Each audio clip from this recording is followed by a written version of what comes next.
আসসালামু আলাইকুম ভিউয়ার্স। আসলে যারা ভিডিওটা শুরুতে আপনাদের একটা প্রশ্ন করি, সেটা হচ্ছে যে যারা নারায়ণগঞ্জের বাসিন্দা আছেন তাদের জন্য বলতেছি যে এই জায়গাটা থেকে কে আসেন নাই, যারা নারায়ণগঞ্জের পাশে আছেন অবশ্যই এখানে আসবেন। ভাই এই জায়গাটার নাম কি? বাটিচর। এটা কোন জেলা, মানে কোন জায়গায় পড়ছে?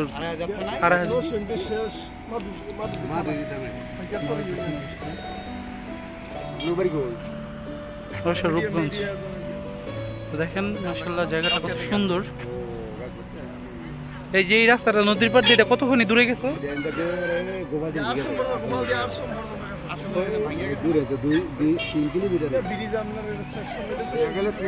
ওই যে ওইটা হচ্ছে মেঘনা নদী, ঠিক আছে। ওইদিকে মেঘনা নদীতে মনে হয় নৌসুন্দি চলে গেছে ওইদিকে, না? ওইদিকে নৌসুন্দি গেছে। আর দেখেন পানি কি স্রোত। এই পাশটাতে কি, এই পাশটাতে কি নদী আছে? হ্যাঁ, এই পাশটা কি গোপাল দিকে শাখা নদী, এই মেঘনা নদীর শাখা নদী।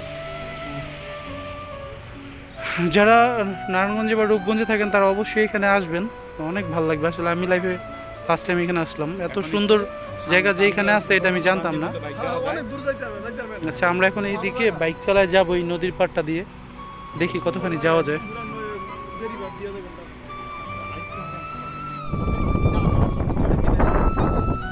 ভিউয়ার্স, আসলে এত সুন্দর একটা জায়গা যে আমার এত কাছে ছিল, আমাদের আমি জানাই ছিল না। আমাদের আসলে মহিদ্দি ভাইকে অনেক অনেক অনেক বেশি ধন্যবাদ। আসলে ধন্যবাদের দিয়ে এটা পরিমাণ বোঝাইতে পারবো না যে উনি কি একটা জায়গায় নিয়ে আসছে।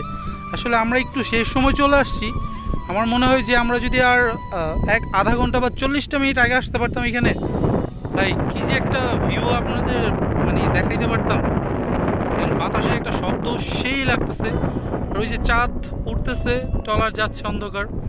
একদম মেঘনা নদীটা হচ্ছে মোহনা, নদীর অনেকটা মোহনার মতো। আর সামনে হচ্ছে একটা আশ্রম আছে, ওই আশ্রমটার নাম জানো কি ভাই? ভাই ওই আশ্রমটার নাম জানো কি?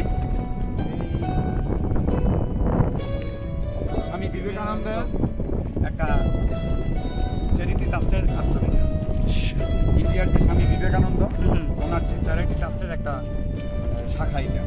দেখেন এইখানে হচ্ছে আপনারা অনেকে ভাবতে পারেন যে রোদ্রের সময় আসলে রোদ লাগবে, ঠিক আছে, বাট এইখানে এত সুন্দর একটা গাছ আল্লাহ প্রদত্ত প্রকৃতির মাঝখানে, মানে মানুষ যাতে রোদ্রের মধ্যে সেইখানে একটু ছায়ার মধ্যে দাঁড়াইতে পারে আর কি। আসলে আল্লাহর প্রত্যেকটা পরিকল্পনায় অনেক সুন্দর, আমরা কল্পনাও করতে পারবো না। দেখেন এইখানে আশেপাশে কোনো গাছ নাই, বাট শুধু এইখানে একটা গাছ। আর হচ্ছে এইদিকে পুরা চর একবারে, ওই যে মাঝেও একটা চর আছে, ওই চরটার নাম ওই পাশ দিয়ে নদী আছে না?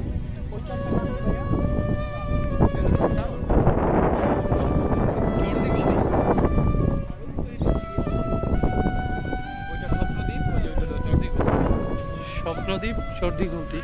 ইনশাআল্লাহ ভিউয়ার্স, আপনাদের আবার একদিন দিনের বেলা আমি নিয়ে আসবো এখানে, মানে ভালো থাকতে।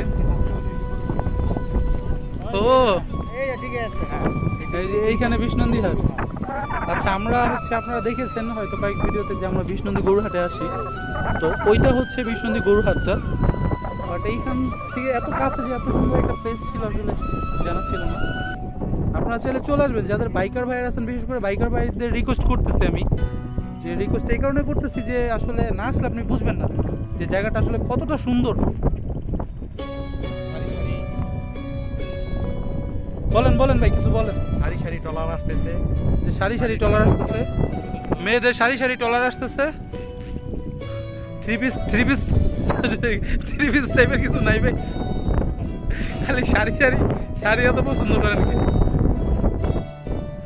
দেখেন ওইদিকে কিন্তু মানে মেঘ হচ্ছে। আমাদের আবার যে রাস্তা দিয়ে আসছে এই রাস্তা দিয়ে ব্যাক করতে হবে, মানে ঠিক এই যে নদীর পাড়ে জাস্ট এই যে এতটুকু ব্লক, এই ব্লকের উপর দিয়ে আবার আমাদের ওইদিকে যেতে হবে, কারণ এদিক দিয়ে যাওয়া যেত বাট এই খালটার ওইখানে একটু ভাঙ্গা আছে, এই কারণে ওইদিক দিয়ে যেতে পারবো না। তো ভিউয়ার্স, আসলে আর ভিডিও করা যাবে না কারণ অন্ধকার হয়ে গেছে। তো আপনাদের যদি ভিডিওটা ভালো লাগে অবশ্যই লাইক কমেন্ট করে দিবেন, এবং যারা নতুন আছেন অবশ্যই সাবস্ক্রাইব করে দিবেন।